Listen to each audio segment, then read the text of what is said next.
हरे कृष्णा कृष्णा कृष्णा हरे हरे, हरे राम राम राम हरे हरे। अध्याय 25 से 31 और 32 श्लोक। दिवि देवगणाः साध्या सिद्ध गंधर्वचारणः तुष्टुर्मुमुचुस्तुष्टः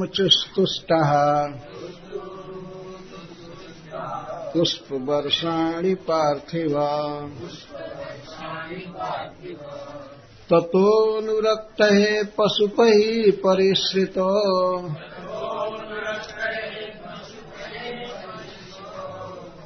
राजन् सगोष्ठं सबलो व्रजत् हरिः।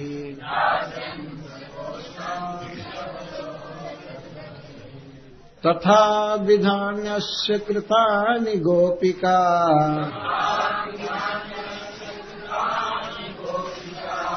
गायन्तयुर्मुदिता हृदयस्पृशः।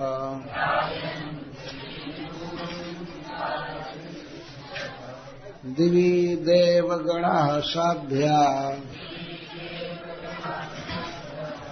सिद्ध गंधर्वचारणः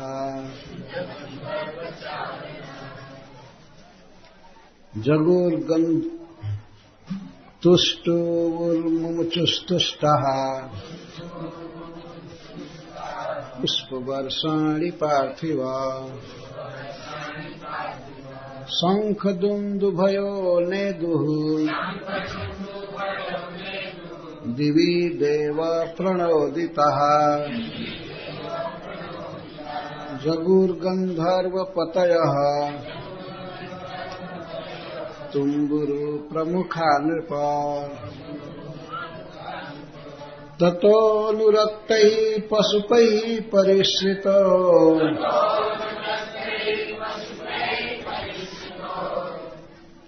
राजन् सगोष्ठं सबलो व्रजत् हरिः।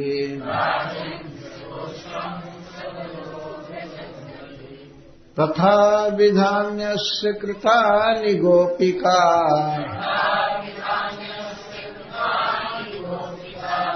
गायन्तयुर्मुदिता हृदयस्पृशः।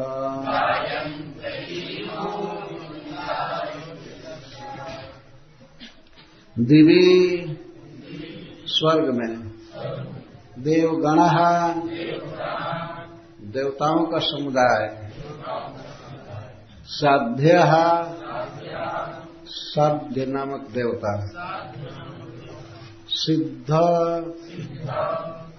सिद्ध नामक देवता गंधर्वगण चारणः चारणगण तुष्टुवुः स्तुति करने लगे मुमुचुः बरसाने लगे तुष्टः बहुत प्रसन्न होकर पुष्प वर्षाणी फूलों की अनेक वर्षा पार्थिव हे पृथ्वी के राजा महाराज परीक्षित शंख दुंदुभयो अनेक शंख और दुदुम्भिया नेदुः बजने लगे दिवि स्वर्ग में देव प्रणोदिता देवताओं के द्वारा बजाए हुए जगुः और गाने लगे गंधर्वपतयः गंधर्वों में श्रेष्ठ जन तुम्बुरु प्रमुखा जिनमें तुम्बुरु गंधर्व प्रमुख थे नृप हे महाराज ततः वहां से जहां गोवर्धन धारण किए थे वहां से अनुरक्त पशुपै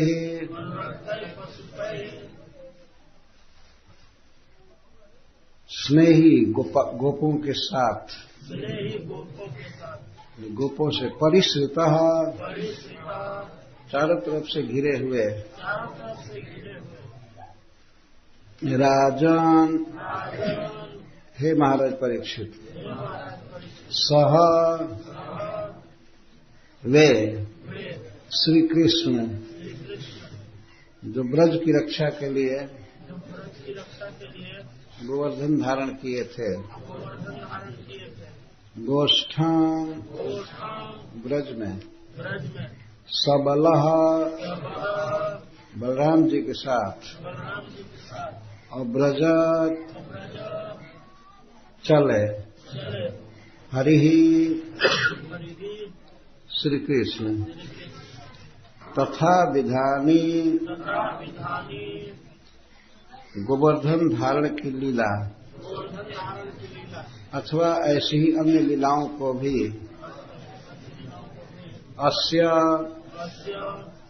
इनके श्री कृष्ण के कृतानी की गई लीलाओं को गोपिका श्री गोपीजन गायन्त्य गाती हुई ईयुः आई मुदिता अत्यंत आनंदित थी हृदय स्पृश श्री कृष्ण की लीलाएं हृदय को स्पर्श कर रही थी अत्यंत मनोहर थी।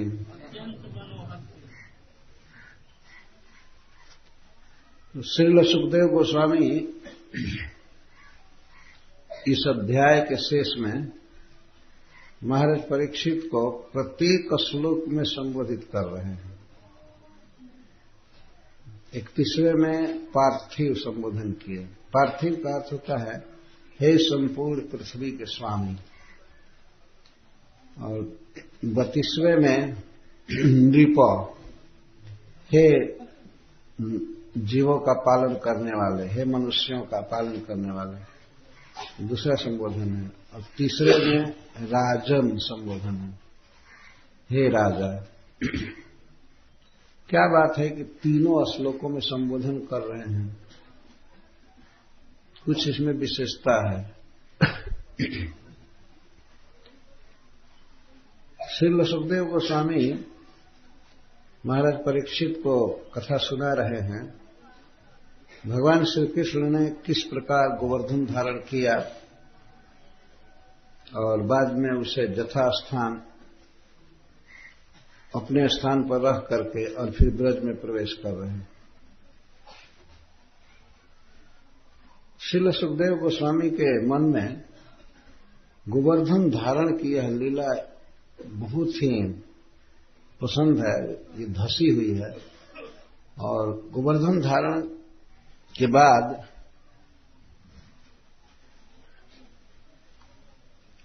भगवान की प्रशंसा, भगवान का जय जयकार मनुष्य ही नहीं, गोपगण ही नहीं, दिव्य देवगणा है अपनी, स्वर्ग में देवता भी करने लगे। यह है भगवान कृष्ण का प्रभाव, स्वाभाविक। ऐसे वे प्रकट रूप से 7 वर्ष के हैं, बहुत छोटे से लड़के हैं, परंतु अनंत प्रभाव है, अनंत तेज है। जब वे इस पृथ्वी पर थे तभी से, जब से जन्म हुआ, अवतार लिए, तभी से बड़े बड़े देवताओं का, मनुष्यों का उनके प्रति आकर्षण था। और मथुरा के कारागृह में जब प्रकट हुए उसी समय अपने माता पिता को उन्होंने चतुर्भुज रूप दिखाया और यह कहा कि हे मां, हे पिताजी, आप पूर्व जन्म में पृश्नी और सुतपा थे।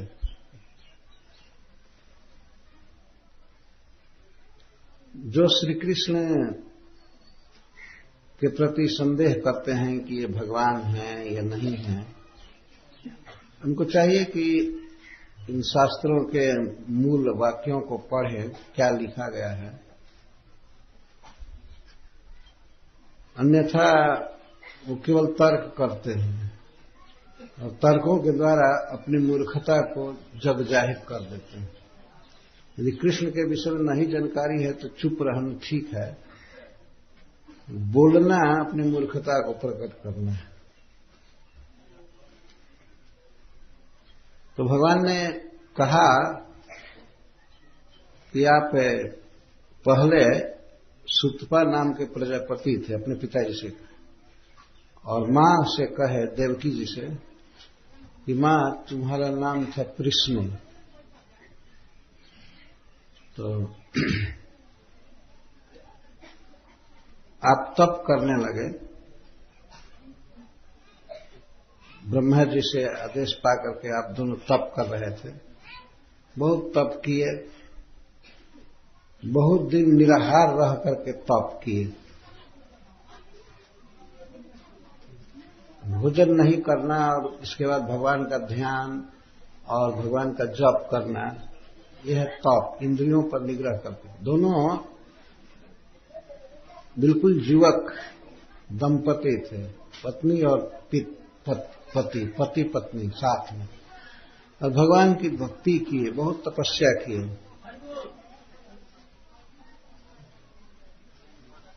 और उनके मन में यह इच्छा थी कि भगवान हमारा पुत्र बने। भगवान कृष्ण गीता में इस बात को कहते हैं, जो जिस भाव से उनका भजन करता है मैं उसी रूप में उसके लिए सुलभ हूं। और इसके पहले भी इतिहास है कि भगवान पुत्र बने हैं, जो उनको पुत्र मानता है। तो इनकी इच्छा थी कि भगवान हमारा पुत्र बने। जिस प्रकार अपने पुत्र से इस संसार में मनुष्य प्रेम करता है, स्नेह करता है, इसको वात्सल्य भाव कहते हैं। वात्सल्य, बच्चे के योगक्षेम वहन करना, चिंता करना, पढ़ाना लिखाना, खिलाना पिलाना, उसका विवाह करना, इसको वात्सल्य कहते हैं, वत्सलता। तो शुरू से ही पृश्नी और सुतपा में ये इच्छा थी कि भगवान हमारा पुत्र बने। और जब तक यह गारंटी नहीं हो जाएगी कि भगवान हमारा पुत्र बनेंगे, तो हम पुत्र प्राप्ति के लिए चेष्टा नहीं करेंगे, आपस में शरीर का संसर्ग नहीं करेंगे। दोनों तप कर रहे थे, तप करते करते लाखों वर्ष बीत गए। ये भगवान स्वयं ही बता रहे हैं। अब दोनों तप कर रहे थे, अजुष्ट विषय, ग्राम्य विषय, कभी भी आप लोगों ने परस्पर संपर्क नहीं किया, अंशम नहीं किया, क्योंकि आपके मन में था कि मैं जब आपका पुत्र बनूं तो आप शारीरिक संपर्क करेंगे। तो आपकी तपस्या से मैं प्रसन्न हो गया, और जब मैं आपके सामने प्रकट हुआ और आपसे कहा कि आप वर मांगिए, तो आप दोनों ने यही वर मांगा कि हम आप जैसा पुत्र चाहते हैं, हमें पुत्र दीजिए जो आपके समान हो। तो मैं बड़े चक्कर में पड़ गया, मेरे समान तो दूसरा कोई भगवान है नहीं। अब क्या करूं? तो हे मां, देवकी जी से कह रहे हैं और वसुदेव जी से, हे पिताजी, मैं सोचा कि मेरे समान तो कोई दूसरा है नहीं किसी भी विषय में, चाहे धन में, सौंदर्य में, बल में, विद्या में, किसी भी प्रकार से मेरे समान कोई दूसरा है नहीं। तो मैंने आपसे कहा कि मेरे समान कोई दूसरा नहीं है, अतः मैं ही आपका पुत्र बनूंगा। लेकिन चूंकि मैं आपके मांगे हुए वर को हूबहू पूरा नहीं कर सका। आपने कहा मेरे समान पुत्र चाहिए आपको, मेरे समान दूसरा कोई है नहीं, अतः मैं अपने बात को सत्य करने के लिए 3 बार आपका पुत्र बना। कोई आदमी वादा करके और कोई वस्तु न दे पावे उस समय, तो बाद में उसे 3 गुना देगा तब पूरा होगा।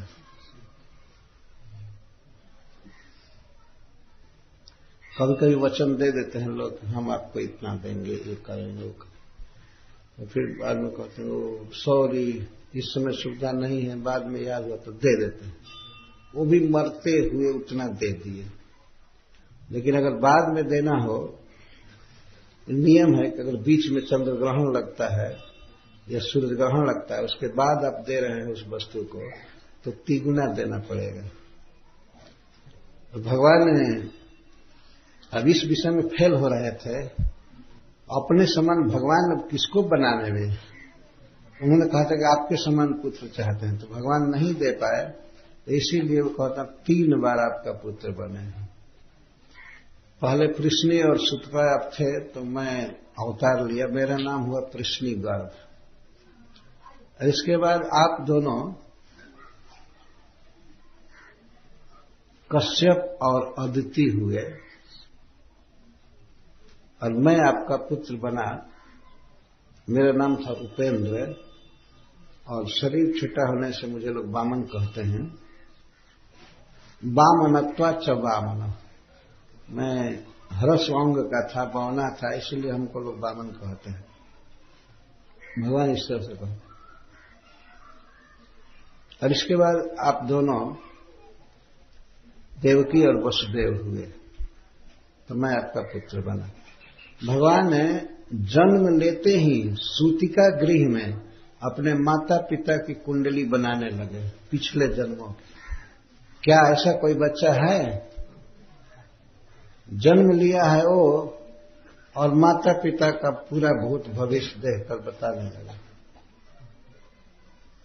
और वो भी 3-3 जन्म का उद्घाटन कर रहा है, और कोटि कोटि वर्ष पहले का सब।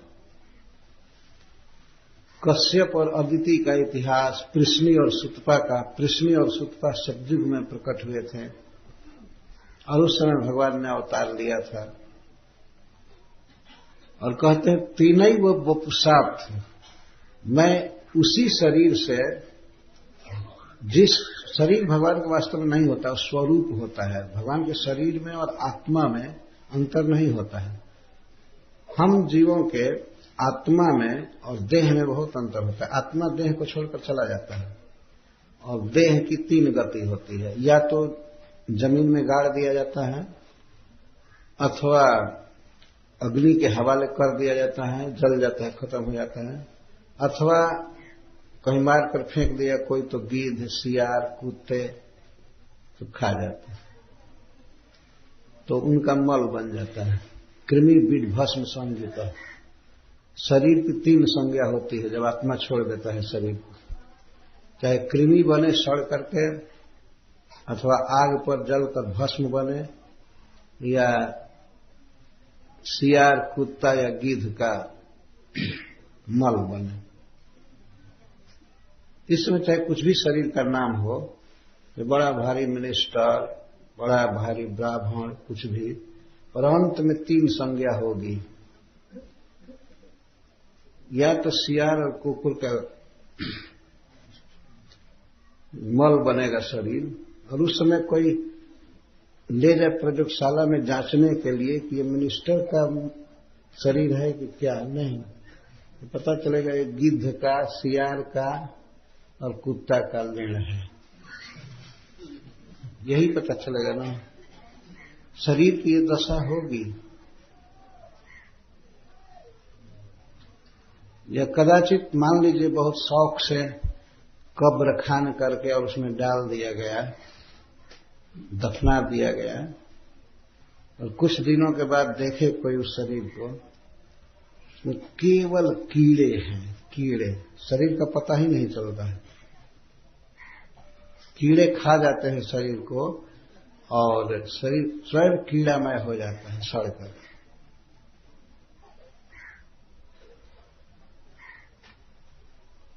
और शरीर को अगर जला दिया जाए तो भस्म। ये सामने हो रहा है, ये सबके साथ लागू है। इन तीन में से एक गति जरूर होगी शरीर की। और शरीर छूट जाता है तो घर के लोग क्या कहते हैं, या कोई दुनिया में सभी लोग कहते हैं तो चले गए। कौन चला गया? शरीर तो यहीं रह गया।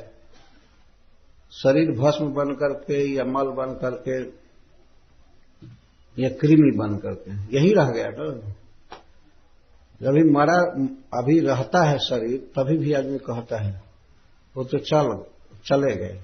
कौन चला गया? आत्मा, जीवात्मा, ये है सिद्धांत। तो हम लोगों के आत्मा में, हमारे में और हमारे देह में अंतर है।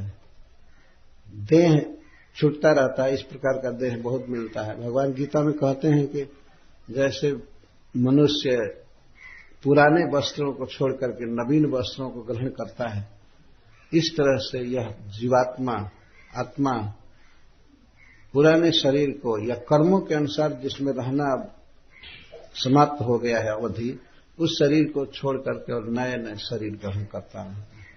पर भगवान शरीर नहीं छोड़ते हैं। उनके शरीर में और आत्मा में स्वरूप में भेद नहीं है, चिन्मय है, नित्य है। तो भगवान कृष्ण कहते हैं देवकी वसुदेव जी से कि मैं उसी स्वरूप से, उसी शरीर से आपका पुत्र बना हूं। तीनों बार मैं आपका पुत्र बना, लेकिन शरीर बदल करके नहीं। स्वरूप वही है, चिन्मय। भगवान के नख से सिख तक आत्मा है। जैसे मान लीजिए मिस्री का आदमी बना दिया जाए, पूरा मिस्री जमा करके और आदमी बना दिया जाए, तो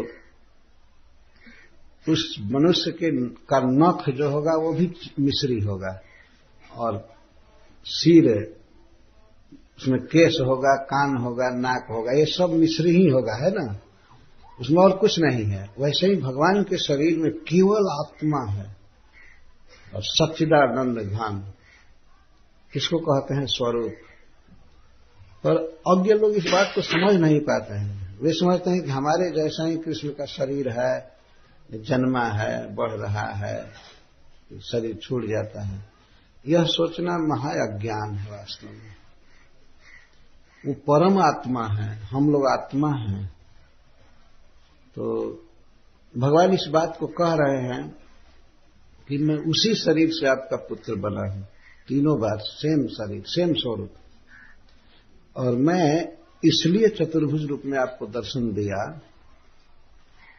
कि यदि मैं मनुष्य के रूप में जन्म लिया होता तो आपको ये ज्ञान नहीं हो पाता कि मैं परम ईश्वर हूं, मैं परमात्मा हूं। ये जानकारी देने के लिए मैं चतुर्भुज रूप से हूं। और इतना कह करके, और यह भी कहे, फिर भी कहते हैं मैं भगवान हूं, सब हूं, तीनों जन्मों का इतिहास बताए। परंतु ये कहते हैं पिताजी, यदि आप कंस से डरते हैं, यदि कंसाद विभेषी त्वम तर्हिमाम गोकुलम नया, आपको अगर कंस से बहुत डर लग रहा है मेरे लिए, तो आप मुझको गोकुल पहुंचा दीजिए, नंद बाबा के घर में रख दीजिए। ये है भगवान की लीला। जब आप परम ईश्वर है तो कंस आपके आगे क्या है, लेकिन फिर भी वे नर लीला करना चाहते हैं। यदि आप कंस से डरते हैं तो मुझे नंद बाबा के यहां रख दीजिए। तब वसुदेव जी भी भगवान की आज्ञा से उनको गोद में लेकर के और चल दिए। अपने पुत्र को छिपा करके चोरी से ले गए नंद बाबा के यहां रखने के लिए। भगवान की अद्भुत लीला है। और ऐसी बात नहीं कि भगवान कंस से डर कर गए, ब्रज में यही सब लीला करने के लिए आए। जो भी ब्रज में लीला किए, इस लीलाओं को करने के लिए भगवान मथुरा से गोकुल आए। तो प्रारंभ से ही जिस दिन प्रकट हुए, यह कहिए कि जन्माष्टमी से ही, जन्म के दिन ही भगवान अपना ऐश्वर्य दिखाने लगे प्रकट। जब 6 दिन के थे गोकुल में,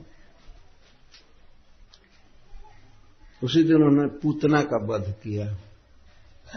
पूतना कंस के द्वारा भेजी हुई एक राक्षसी थी, बहुत शक्तिशाली थी और अपनी इच्छा के अनुसार रूप बना लेती थी। तो एक गोपी का रूप बना करके, बहुत सुंदरी बन करके गई और अपने स्तन में, दोनों स्तनों में विष लगा ले, हलाहल विष। कृष्ण को दूध पिला करके मारने के लिए गई, दूध पिलाने का बहाना। जब गोकुल पहुंची, कोई उसको रोका नहीं। इतनी सुंदरी थी, इतनी सुंदरी बनी हुई थी कपट से, तो कोई टोका ही नहीं। और वहां की स्त्रियां, गोपियां के आपस में कहती हैं, लगता है कि साक्षात लक्ष्मी जी आई, साक्षात लक्ष्मी जी। हाथ में कमल भी ले ली थी, लक्ष्मी जी हाथ में कमल लिए रहते। तो कहती हैं, लगता है वैकुंठ से लक्ष्मी जी रास्ता भूल करके अपने पति को खोजती हुई आई। वैकुंठ बिहारी भगवान कहीं पर चले गए हैं, वो ये नहीं जानते हैं कि बच्चा ही वैकुंठनाथ है। तो वो कहती हैं स्त्रियां बहुत भावुक होती हैं, साक्षात लक्ष्मी जी आई है। इसलिए कोई पूछा भी नहीं कि कहां से आई हो, कहां घर है, क्यों आई हो इधर। जिसमें तेज होता है सौंदर्य, तो उससे लोग प्रभावित हो जाते, पूछते नहीं। कोई पूछा ही नहीं। रोहिणी जी भी नहीं पूछी, जसोदा जी भी नहीं पूछी। और घुसते सुना है कि यहां पर एक लाला हुआ है, बहुत सुंदर, मैं उसको देखना चाहती हूं। और उसके कहने का आशय ये था, लोग गोपियां ये समझ रही थी, यह इसलिए देखना चाहती है कि बच्चा को आशीर्वाद देगी। देवी है ना, देवी है, आशीर्वाद देगी। तो वो सब कुछ भी नहीं बोले। आते आते वो तो जानती थी कहां पर बच्चा है, आई, आहा इतना सुंदर लाला है, और लेते ही गोद में उठा ली।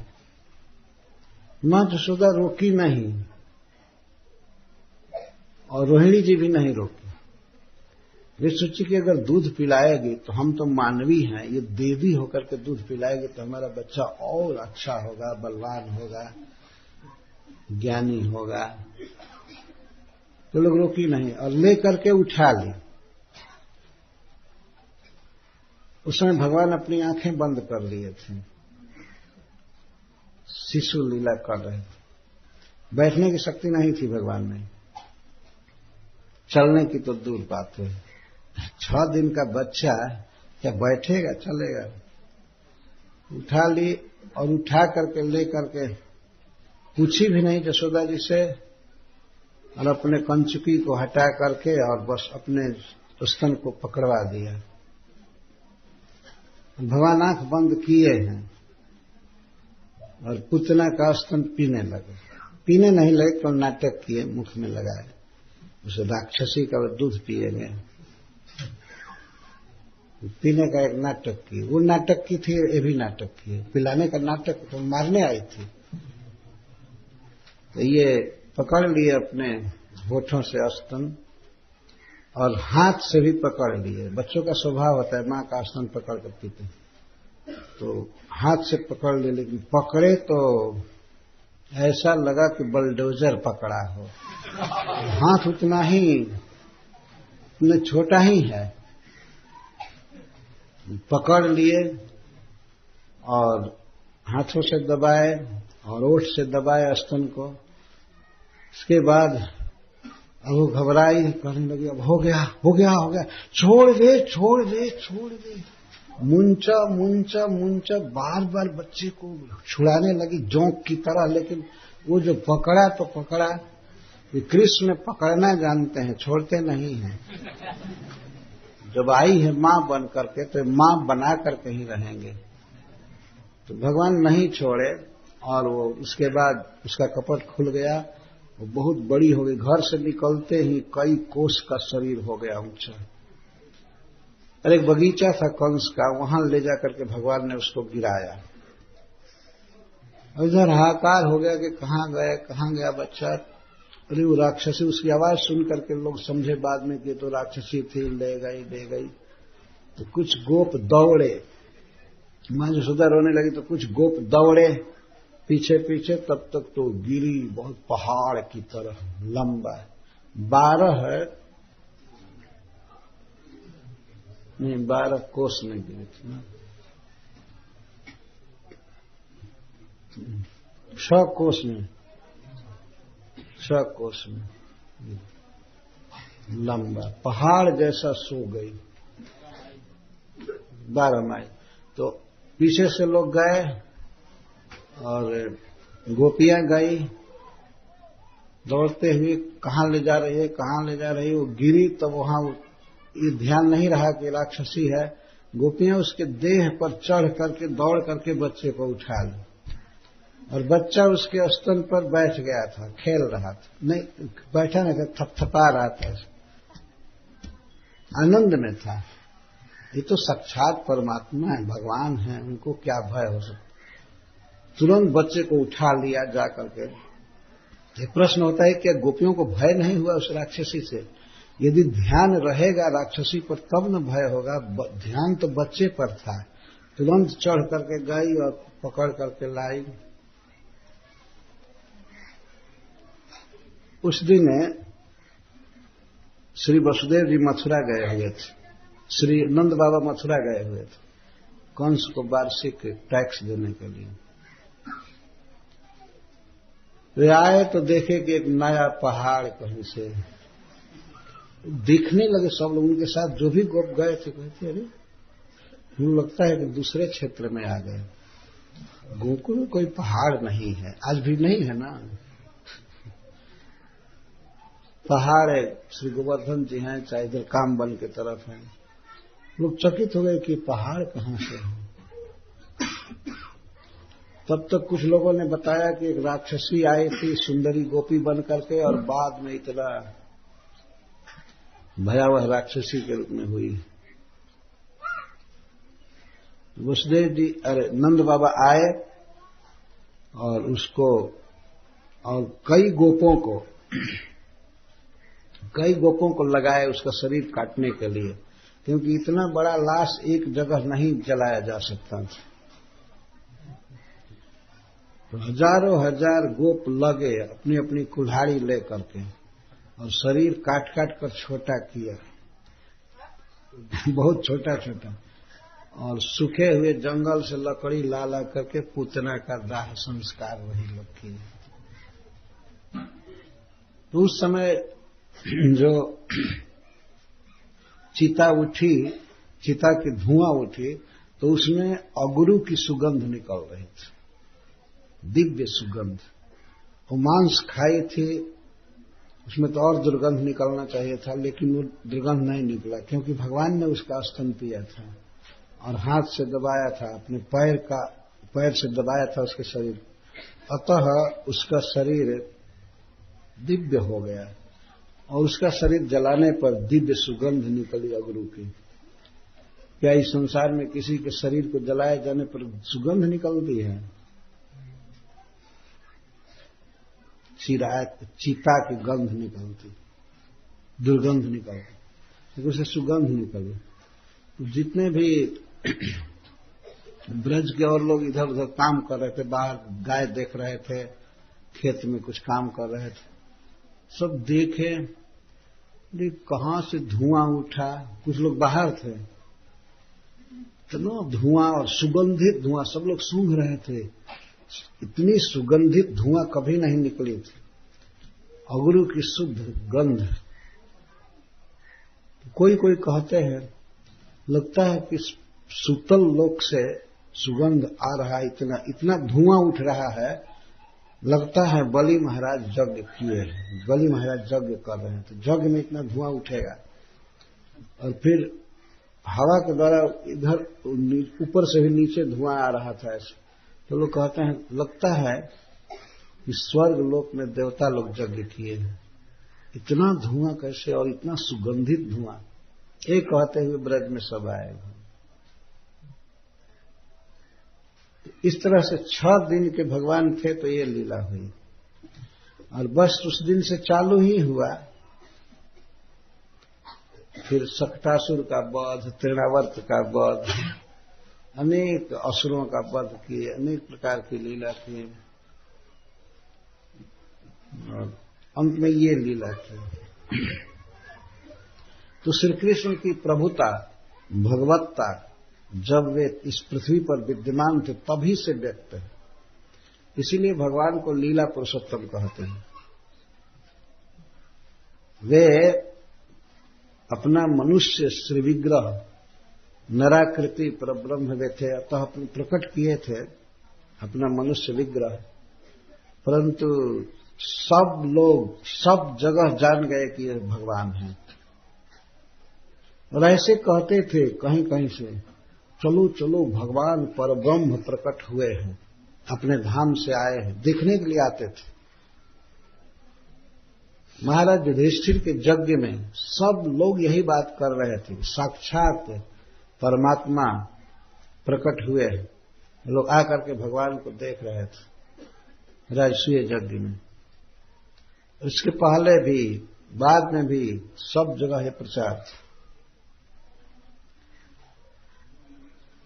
और भी भगवान ने अवतार लिया है, जैसे भगवान श्री राम के रूप में, लेकिन वो स्वरूप जो है वो मर्यादा का है। भगवान मनुष्य लीला कर रहे हैं तो उनकी इच्छा थी कि हमको कोई जाने ना कि मैं भगवान हूं, और ऐसी लीला की मनुष्य की कि और तो और भगवान की पत्नी, शिव जी की पत्नी को भी भ्रम हो गया। वो समझ रहे थे कि ये मनुष्य है, शिव जी समझा रहे थे कि नहीं ये ब्रह्म है, भगवान है। लेकिन सती जी तर्क पर तर्क देते जा रहे थे। अगर भगवान है तो गुफा में अपनी पत्नी सीता को क्यों खोज रहा है? अगर भगवान होता तो भगवान तो सर्वज्ञ है, विष्णु भगवान सर्वज्ञ हैं, वो क्यों अज्ञ की तरह खोजेंगे अपनी पत्नी को? अरे पागल हो गया है अपने वाइफ के लिए, अपने पत्नी के लिए। कोई मनुष्य भी इतना बेवकूफी नहीं करेगा। वो कहने लगे, ये लता से पूछ रहा है, पेड़ से पूछ रहा है, हरिण से पूछ रहा है, भंवरों से पूछ रहा है कि तुम हमारी प्रिया को देखे हो, उसका नाम सीता है, उसका चेहरा ऐसा है, उसका ये है, तुमने देखा है? भगवान अद्भुत लीला किए, पूछत चले लता या रूपाती, पूछते चलते। पेड़ देखते थे तो उससे आलिंगन कर पूछते थे, हमारी प्रिया को देखे हो? हाँ सीता, हाँ सीता, तुम मेरे लिए वन में आ गई, तुमने अयोध्या का सुख छोड़ दिया, मैं तुम्हारी रक्षा नहीं कर पाया, लगता है तुमको कोई राक्षस खा गया, ये हुआ। भगवान महाविरही और महाकामी की तरह रो रहे थे। ऐसे मनुष्य इस समय भी नहीं है ना? कितना भी स्त्री लंपट होगा लेकिन पेड़ से थोड़े पूछेगा।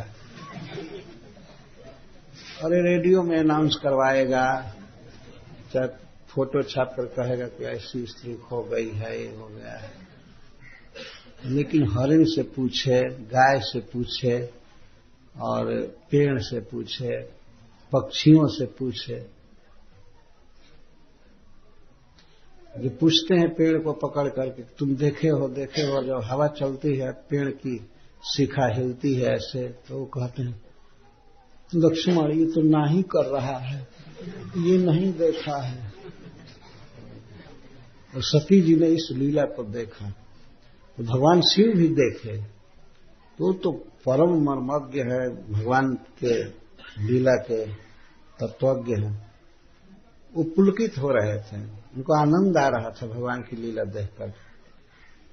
पर सती जी को बहुत डाउट बढ़ गया, शंका बढ़ गई। शंका ही नहीं, उन्होंने निश्चय कर लिया कि निश्चित ये भगवान नहीं है, लगता है कि हमारे पति का दिमाग खराब हो गया है। जा रही थी और भगवान शिव ने जब प्रणाम किया, दूर से ही प्रणाम किए। कही सच्चिदानंद जग पावन, अस कही चले मनोज न सावन। मनोज के बैरी, कामदेव के शत्रु भगवान शिव कहे जय सच्चिदानंद, प्रणाम किए। प्रणाम करके जब चले तब सती देखने लगी, तो क्या हो गया? शंकर जगत बंद जगदीशा, सुरनर मुनि सब नावत शीशा। तेहि निरपसुत ही किन्ह प्रणाम, कही सच्चिदानंद पर धाम। ये एक राजा के लड़के को प्रणाम कर रहे हैं, जो जगदीश्वर है, देवता दैत्य मनुष्य सभी जिनकी वंदना करते हैं, वे एक राजपूत के लड़के को प्रणाम कर रहे हैं।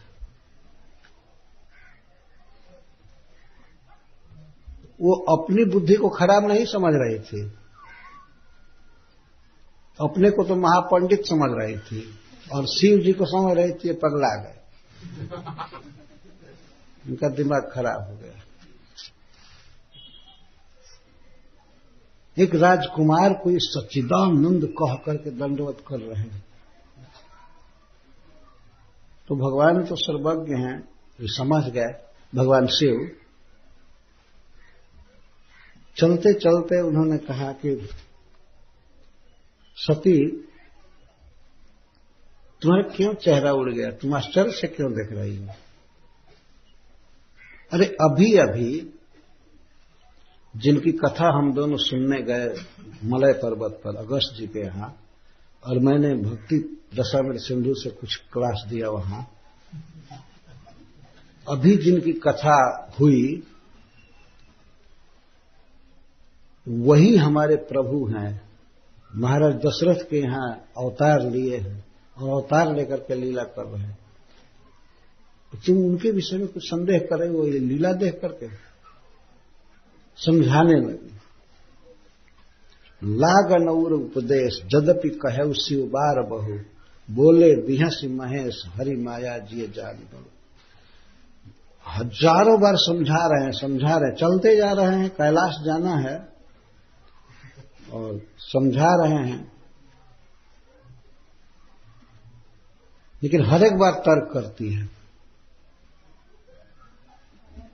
मैं नहीं मानती हूं कि राम भगवान है, मैं नहीं मानती, वो राजा का पुत्र है। आप भी देखें ना किस तरह से अपनी स्त्री के विषय में पूछ रहा है। मैं नहीं मानती हूं, ऐसा कैसे हो सकता है? जो देखी हूं प्रत्यक्ष तो कैसे मान लूं? तुम्हारे देखने की कीमत क्या है? बार बार तर्क कर रहे हैं। तो भगवान से रहा नहीं गया, वो कहे जो तुम्हारे मन अति संदेह हो तो किन जाई परीक्षा ले। तुम्हारे मन में अगर अति संदेह है कि मनुष्य है कि भगवान है, तो तुम्हारे मन में संदेह है कि मनुष्य है, तो जाकर के परीक्षा क्यों नहीं ले लेते हो? तो परीक्षा ले लो कि ये भगवान है कि मनुष्य है, तो तैयार हो गई। पर एक बात उसने कहा कि आप दूर निकल जाएंगे, मैं परीक्षा लेने जाऊंगी तब तक तो आप बहुत दूर चले जाएंगे, मैं अकेले जंगल में भटक जाऊंगी। तो तब लगी बैठी अहूं बट छाए। ये पेड़ पहचान रही हो ना, बरगद का ये पेड़ पहचान लो, यहाँ ये वृक्ष है, मैं यहीं बैठ करके तब तक हरिनाम कर रहा हूं, अपनी माला पूरी करूंगा। हरे कृष्णा कृष्णा कृष्णा हरे हरे राम तब लग बैठी अहूं बट छाही, जब लग तुम अहूं मम पाही। जब तक तुम मेरे पास आओगी तब तक मैं यहीं बैठा हूं, जाओ परीक्षा ले लो।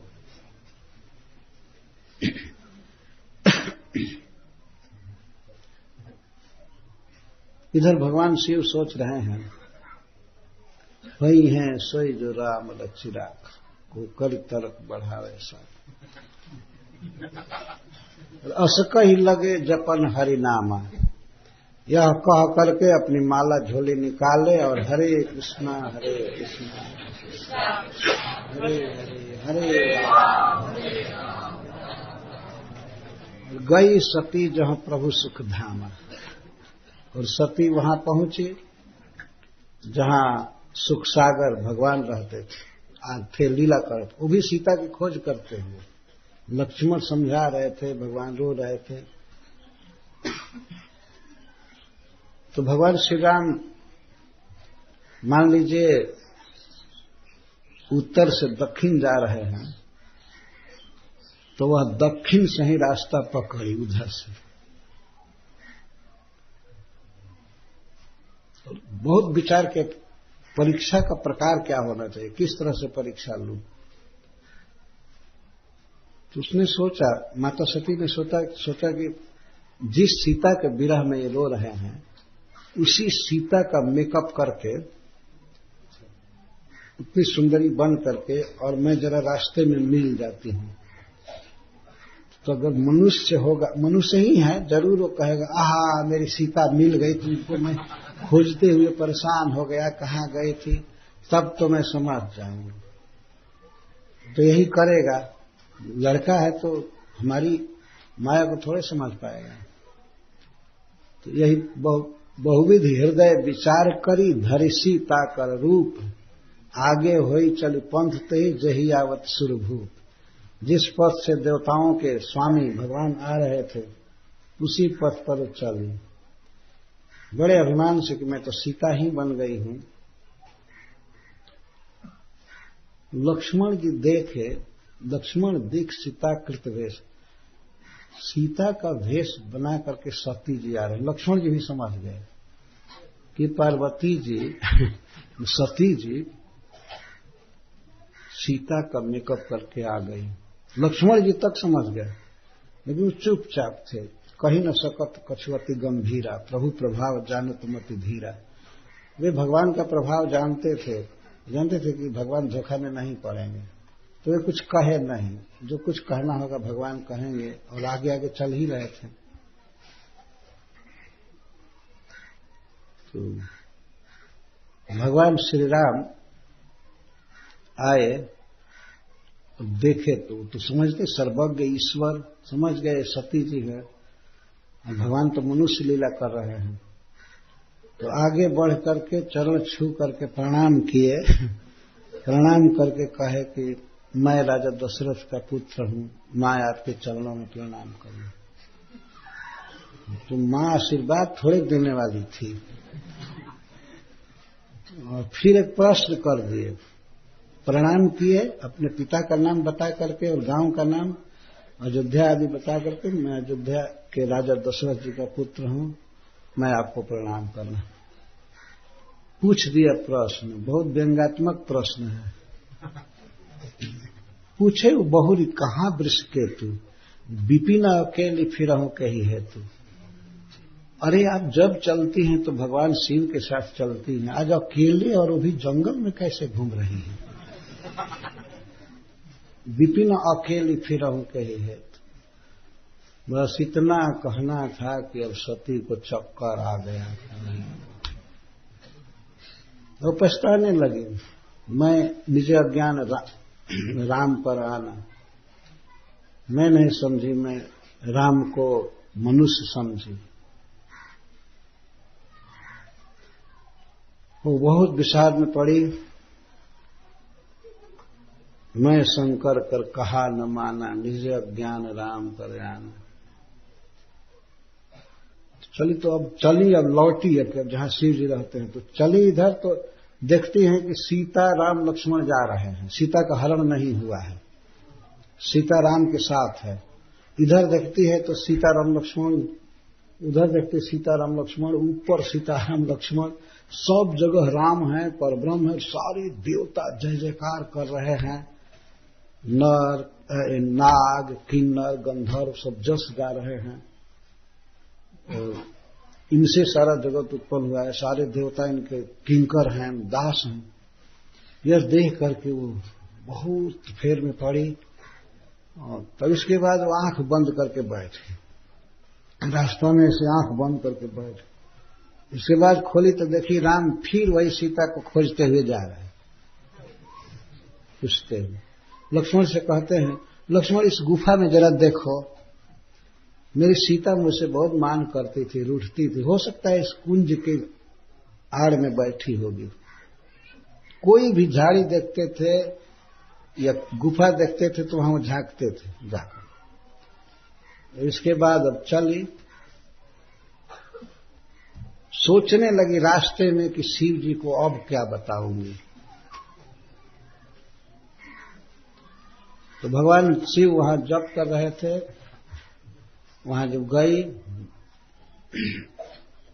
भगवान शिव के पास तो अपने से नहीं बोलती है कुछ।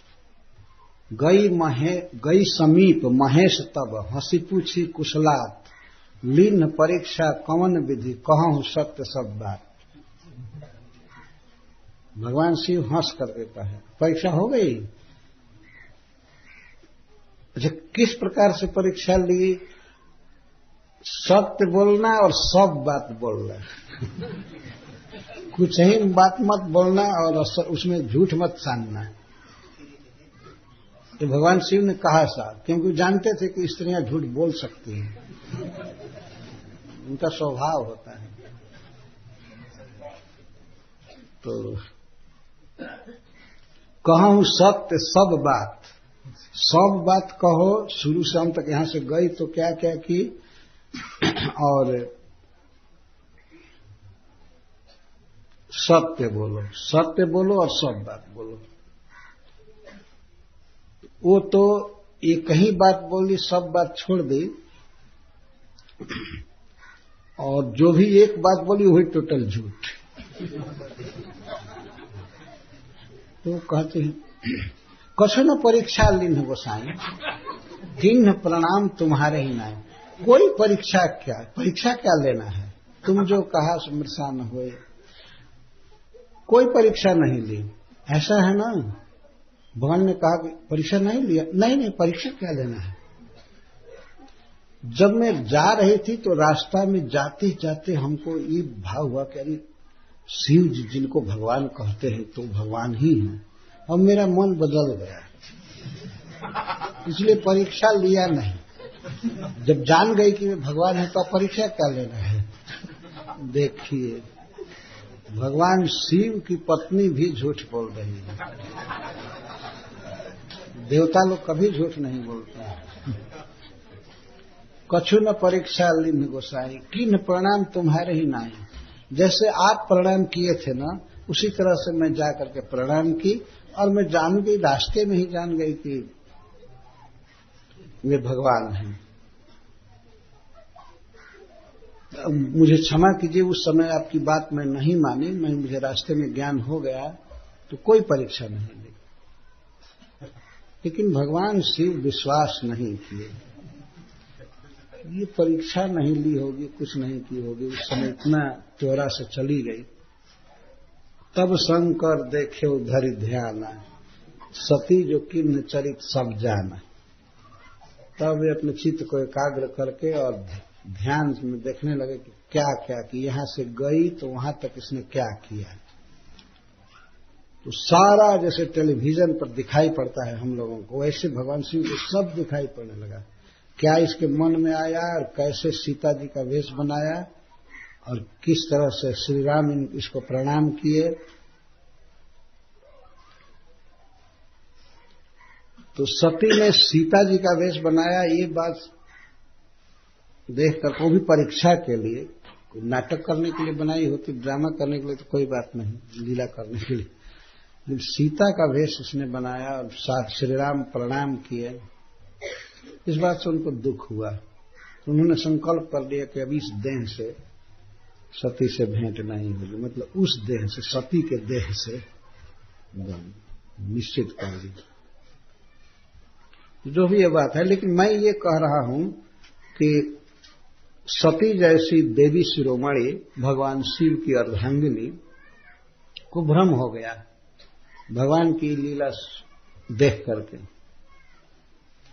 तो आज के युग में भी जो लोग ठीक से नहीं सुनते हैं, तत्वज्ञों से, महात्माओं से अच्छा तरह से नहीं सुने हैं, थोड़ी बात सुन करके या कुछ पढ़ करके भी आज तक भ्रम करते हैं।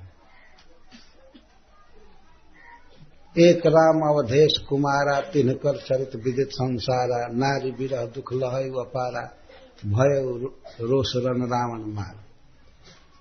ये राम, इस राम का भजन करते हो?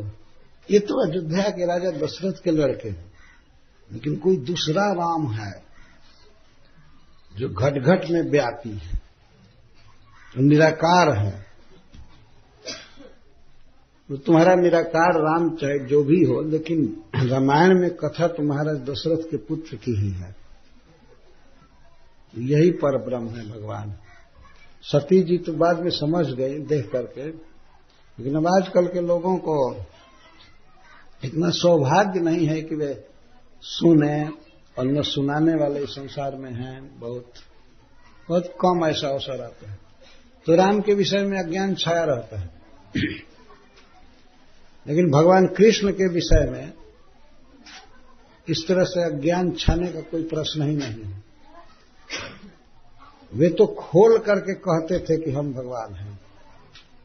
कुछ लोग चैलेंज भी करते थे। जैसे संधिदूत बन करके हस्तिनापुर में गए तो दुर्योधन उनको बांधना चाहता था, तो भगवान ने विराट रूप प्रकट किया, सब बेहोश होकर के गिर पड़े। कहां बांधोगे, कहां से रस्सी चालू करोगे? पद के नीचे पाताल देख, मुट्ठी में तीनों काल देख, मेरा स्वरूप विकराल देख, गत और अनागत काल देख। देखो भविष्य भूत वर्तमान, यह जगत मुझी से जन्म लेता है, मुझी में समा जाता है, मैं ही पालन करता हूं, मैं देवताओं का जन्मदाता हूं, मैं ये सब लोगों ने देखा। श्री रामधारी सिंह दिनकर ने रश्मि रथी में इस बात को लिखा है बहुत विस्तार से। हरि ने भीषण हुंकार किया, आओ आओ बांधो, रस्सी लाओ। पूरा विश्व रूप दिखाए तो इतनी लंबी रस्सी कहां मिलेगी, कहां से चालू करेंगे, कहां अंत होगा। इसी तरह से उत्तंक ऋषि महाभारत युद्ध के बाद वो कृष्ण को शाप देना चाहते थे।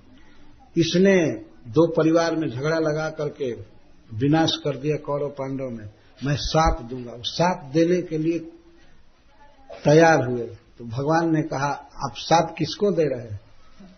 तो विराट रूप दिखाया तो ऋषि तो गिर करके बेहोश हो गया एकदम देख करके भगवान का रूप।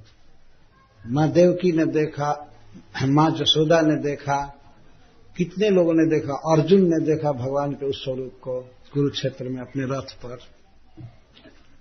तो प्रकट यह बात थी कि श्री कृष्ण स्वयं भगवान हैं, परम ईश्वर हैं।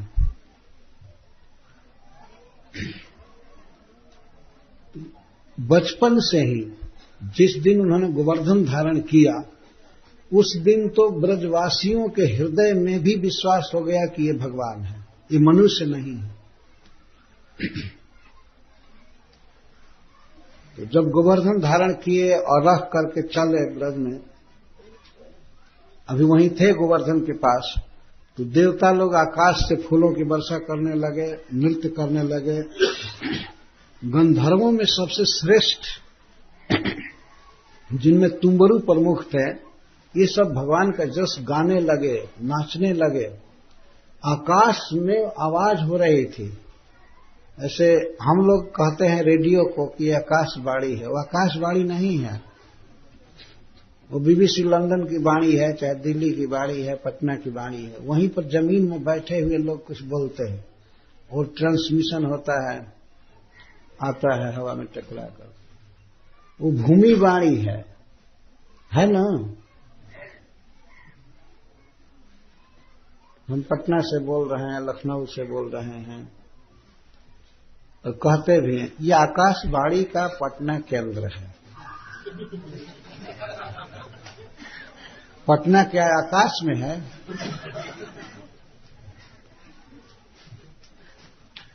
तो ये भूमि वाणी है। लेकिन जो देवता लोग नाच रहे थे, गा रहे थे, जय जयकार कर रहे थे, तो फूल की वर्षा कर रहे थे, फूलों की वर्षा अद्भुत ढंग से विमानों पर ले लेकर वे आए थे और खाली होता था, विमान चला जाता था और हजारों हजारों विमानों पर फूल लेकर के नंदन बन के और अन्य वनों के फूल लेकर के भगवान पर, गिरिराज पर, ब्रजवासियों पर डाल रहे थे और जय जयकार कर रहे थे, नाच रहे थे, गा रहे थे, दुदुम्बियां बज रही थी, शंख बज रहे थे। इसको सब लोगों ने सुना, केवल ब्रजवासियों ने नहीं देखा, संसार में सब जगह ये आवाज हो रही थी कि बिना बादल के आवाज हो रही है, नाच का, गान का, बीड़ा बजाने का, शंख बजाने का, सब ध्वनि चल रहा था। क्या ऐसा संसार में किसी को हुआ है आज तक? वर्तमान समय में या कुछ साल पहले भी, 200 साल पहले, क्या ऐसा हुआ है कि किसी के फेस्टिवल में देवता लोग बाजा बजाए हों? तब यहां कोई बाजा गाजल देने की क्या जरूरत पड़ती? देवता आकर के फूल बरसा दें, देवता आकर के बाजा बजावें, गान करें, नाच करें, लेकिन भगवान जब गोवर्धन धारण किए तो ये सब हो रहा है। सब लोग नाच रहे थे देवता, केवल पृथ्वी पर ही नहीं। श्रीधर स्वामी जी लिखते हैं कि केवल पृथ्वी पर ही नहीं, स्वर्ग में देवता भी उत्सव मना रहे थे। कभी कभी प्रश्न होता है कि देवराज इंद्र क्या कर रहे थे कि देवता लोग इतने खुश थे, क्या देवराज इंद्र का संकोच नहीं किए, ये पसंद नहीं करेंगे? नहीं, ये लोग जान रहे थे कि भगवान ने देवराज इंद्र को धन्य कर दिया, उनका अभिमान रोग दूर कर दिया, तो ये लोग खुश थे। और देवराज इंद्र अब विरोध नहीं कर रहे थे। जब गोवर्धन रख दिया गया तो अब तो इस फेर में थे कब जा करके माफी मांगेंगे कृष्ण से। तो देवता सब समझ ही रहे थे उनके मनोभाव को, इसीलिए इंद्र से कोई विरोध नहीं हुआ, बल्कि प्रसन्न थे। वे प्रसन्न इस बात के लिए थे कि भगवान ने अच्छा किया, मेरा गर्व दूर हो गया, नहीं तो मैं बहुत अज्ञान में था। तो ये भी प्रसन्न थे। सब नाच गान हो रहा था। दोनों श्लोकों में, तीनों में सुखदेव गोस्वामी महाराज परीक्षित को संबोधित करके कह रहे हैं, अपनी खुशी को व्यक्त कर रहे हैं। महाराज बहुत आनंद की बात है। और इसके बाद अपने अनुरक्त गोपों से घिरे हुए भगवान श्री कृष्ण गोष्ठ में चले, प्रवेश किए नहीं कहते हैं, अब्रजत, चलना चालू किए। गौओं के साथ, गोपों के साथ, गोपियों के साथ, सबके साथ भगवान अपने गांव में जा रहे हैं। सबलह, और गिरिराज उठाए तो अबलह थे। हरीश्वरी जी कहते हैं कि ये पर्वत उठाने में कोई प्रयास नहीं हुआ, पर अपने भक्तों का पालन करना उनका भार ज्यादा होता है। उसकी चिंता भगवान को होती है कि कैसे सबका पालन करूंगा, ये करूंगा। पहाड़ उठा लेना, गिरिराज उठाना, तो उसके लिए अबल उठाए, बलराम जी के बिना बल के। और अबल का अर्थ होता है बच्चा, बच्चा में कोई बल नहीं होता है अबल का।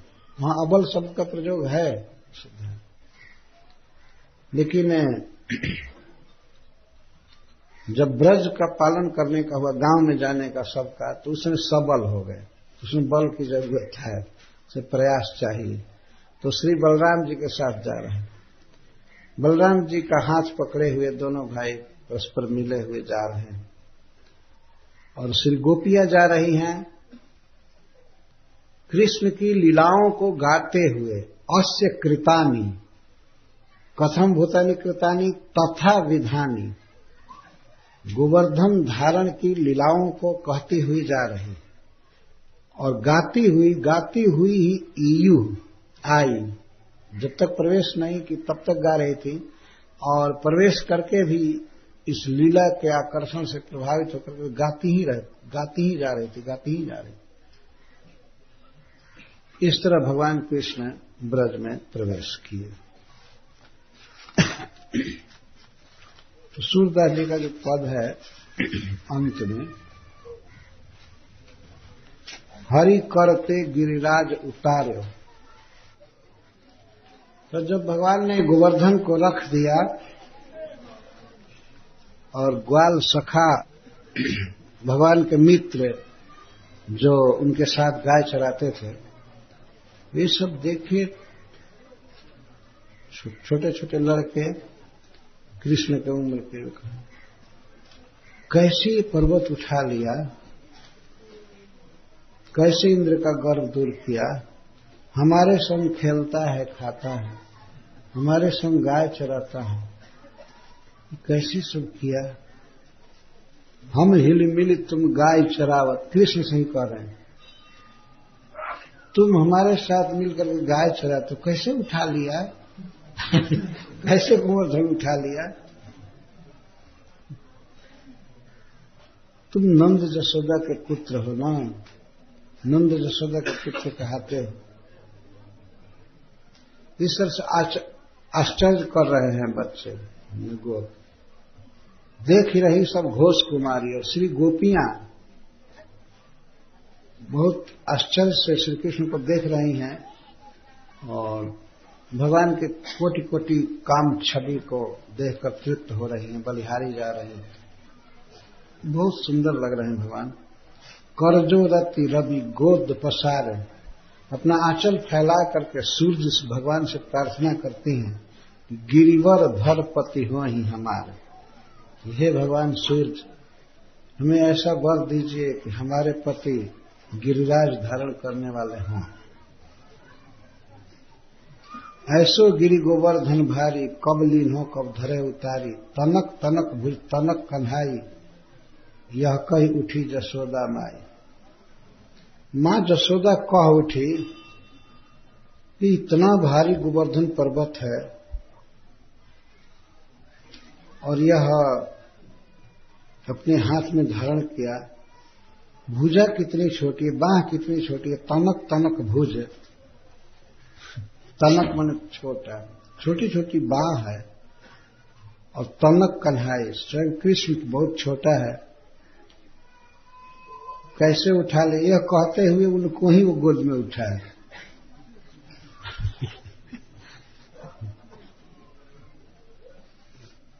कैसे पर्वत लियो उचकाई, भुज चापत चुमत बल जाए। कैसे पर्वत को उठा लिया, यह कहते ही मां जसोदा उनके भुजा को, बाएं भुजा को चापती है और चुमती है। बारंबार निरखी पछताई, हंसत देख ठाढ़े बल भाई। बार बार पछता रही है कि मैं, लगता है कि भगवान है तब तो पर्वत उठाया और मैं अपना पुत्र मानी, और वो पछता रहे हैं कि मैं कैसे पुत्र मानी, और चुम भी रही हैं। तो श्री बलराम जी देख करके हंस रहे हैं, हंस रहे हैं मां के भाव को देखकर। हंसत देख ठाढ़े बल भाई, इनकी महिमा काहू न पाई, गिरवर धरो यह बहुताई। एक एक रोम कोटि ब्रह्मांडा। बलराम जी सोच रहे हैं मन में, इनकी महिमा का पार कौन पा सकता है। इनके एक एक रोम में कोटि कोटि ब्रह्मांड रहता है, कोटि कोटि रवि शशि शेषनाग सब कुछ। 9 खंड 9 वर्ष समेत द्वीप इनके रोमकूप में रहता है। हिब्रज जन्म लियो है 12, जहां तहां जल थल अवतारा। प्रकट होत भक्तन के काजा, ब्रह्म कीट सम सबके राजा। ये ब्रह्मा और कीट तक सबके ये राजा हैं, स्वामी हैं। जहां जहां गाढ़ पड़े तहां आवे, जहां जहां भक्तों पर विपत्ति पड़ती है वहां आते हैं। गरुण छाड़िता सन्मुख धावे, गरुड़ जी को छोड़ करके चल देते हैं।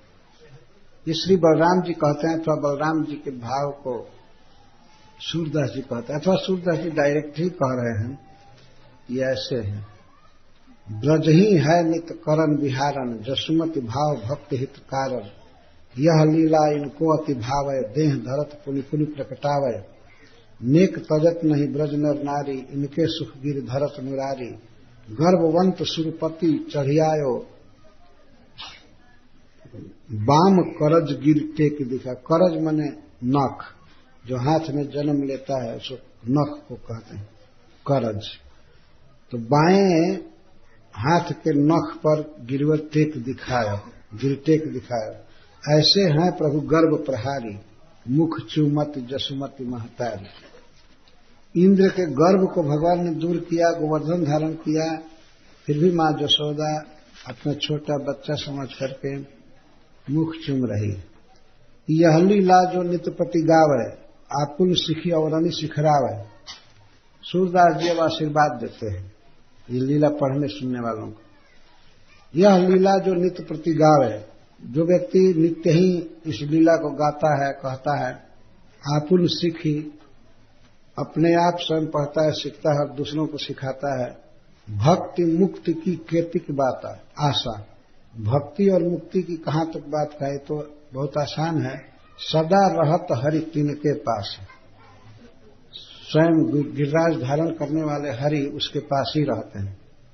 चतुरानन जाको जस गावे, शेष सहस मुख जाहि बखाने गाने।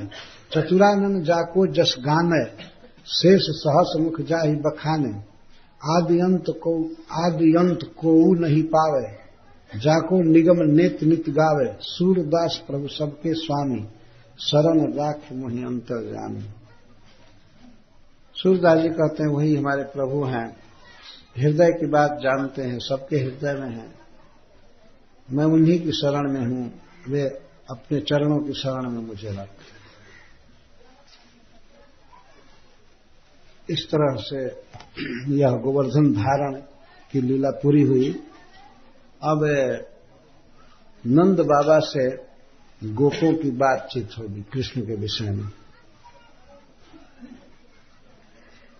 और इसके बाद 27वें अध्याय में, ये 27वां है ना, ये कौन अध्याय है? 26 में बातचीत हुई। 27वें में इंद्र भगवान आएंगे श्री कृष्ण से क्षमा मांगने, और 28वें में इंद्र के भाई वरुण जी के दूत नंद बाबा को पकड़ कर ले जाएंगे, तो कृष्ण उनको छुड़ाएंगे। हमेशा देवताओं से ही लीला कर रहे हैं। इंद्र को इस तरह बाध्य कर दिया, इंद्र आए क्षमा मांगे, पैरों पर गिरे। भगवान शिव क्षमा मांगे हैं, ब्रह्मा जी मांगे हैं, वरुण जी मांगे हैं। ये भगवान कृष्ण की लीलाओं में है। उषा अनिरुद्ध के संवाद में यह दिखाया गया है कि भगवान कृष्ण ने शिव जी को बाण मारा। ऐसा बाण था जो उनको जम्हाई आने लगे, वे लड़ न सके उसके तरफ से। उषा अनिरुद्ध के विवाह में उसका क्या नाम था? बाणासुर, बलि महाराज का लड़का था। तो भगवान शिव उसका पक्ष लेकर गए थे, बाणासुर का। तब अपने भक्त हैं शिव जी, अतः भगवान उनको मारे कैसे? ऐसा बाण मारे कि इनको बस जम्हाई आने लगे, लड़ाई किए ही नहीं। और तब बाणासुर की सेना का संहार करने लगे भगवान। उसकी 4 भुजाएं थी, नहीं उसकी कितनी भुजा थी? तो बहुत भुजा थी, 500 में 200 थी।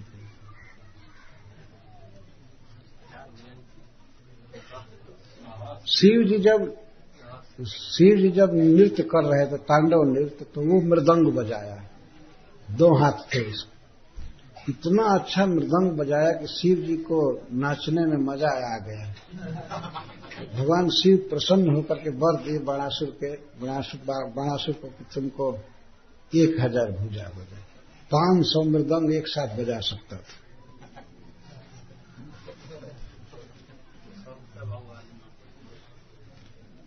लेकिन जब भगवान श्री कृष्ण के साथ बाणासुर का युद्ध हुआ तो 4 भुजा छोड़ करके सब काट दिए। फिर भी 2 ज्यादा ही छोड़े भगवान, क्योंकि अपने भक्त का लड़का था बलि महाराज का, इसलिए उसको जान से नहीं मारे। छोड़ दिया।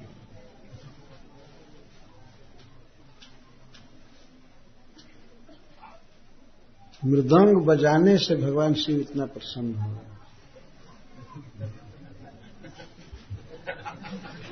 मृदंग समय से बजाना चाहिए।